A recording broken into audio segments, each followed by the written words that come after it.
l'idée, c'est de se dire comment on fait pour, nous, en tant que médias, agir et essayer de donner des conseils aux gens dans cet écosystème qui est un petit peu troublé, où les gens ne savent pas trop comment s'y retrouver et où du coup des fausses informations peuvent circuler facilement.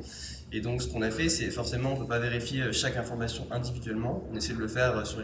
celles qui sont les plus partagées, mais c'est un travail qui est titanesque et qu'on ne peut pas effectuer à l'échelle d'une rédaction. Donc on s'est dit, ce qu'on va faire, c'est qu'on va essayer de spotter un petit peu les sites qui propagent régulièrement des fausses informations, qui sont biaisées, qui ont des méthodes qui sont tout sauf journalistiques. Et on va prévenir les lecteurs sur ces sites-là, qui sont sur ces sites-là, parce que parfois ces sites-là sont assez trompeurs. Il y a toute une série de sites qui sont des faux nez de l'extrême droite, par exemple, qui ont des apparences de sites d'information locales. Il y a des sites qui ont l'air de portails officiels sur l'IVG qui sont en fait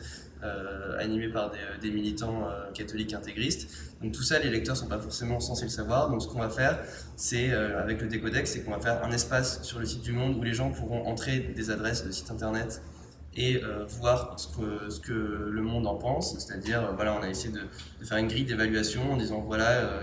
par qui ce site est animé, est-ce qu'il utilise des méthodes journalistiques, est-ce qu'il est connu pour avoir propagé des fausses informations.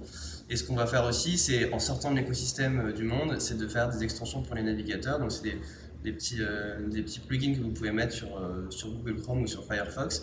qui va popper à chaque fois que vous allez sur un site qui est suspect en vous disant c'est pas forcément faux ce que vous allez lire, mais faites attention, essayez de faire preuve d'un peu plus d'esprit critique que d'habitude si vous êtes sur ce site. Et donc voilà, pour l'instant on a listé à peu près 600 sites,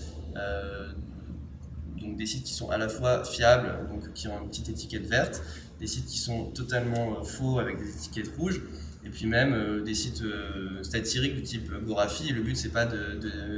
d'empêcher les gens d'aller les lire, mais juste que certaines personnes parfois sont pas au courant que le Gorafi c'est satirique, donc voilà, qu'ils soient au courant avant de partager un truc en pensant que c'est vrai. Pour chaque site qu'on a référencé, on a récupéré aussi les adresses de ces pages Twitter, Facebook, ce qui fait que vous allez avoir le pop-up qui s'active même si vous êtes sur Facebook, en vous disant attention, là vous êtes sur la page, ou alors ce post-là il est rattaché au site de F de Souche, de l'OJJM, et donc en fait vous avez le même affichage et le même avertissement que vous soyez sur le site en tant que tel ou sur Facebook. Après on a fait le choix de ne pas intervenir dans le code de la page, ça ne va pas modifier l'affichage de Facebook, ça reste un pop-up sur le navigateur, mais voilà, le résultat est le même. Vous allez quand même avoir une visibilité assez forte sur la notice du site en question, même si vous êtes dans l'écosystème Facebook.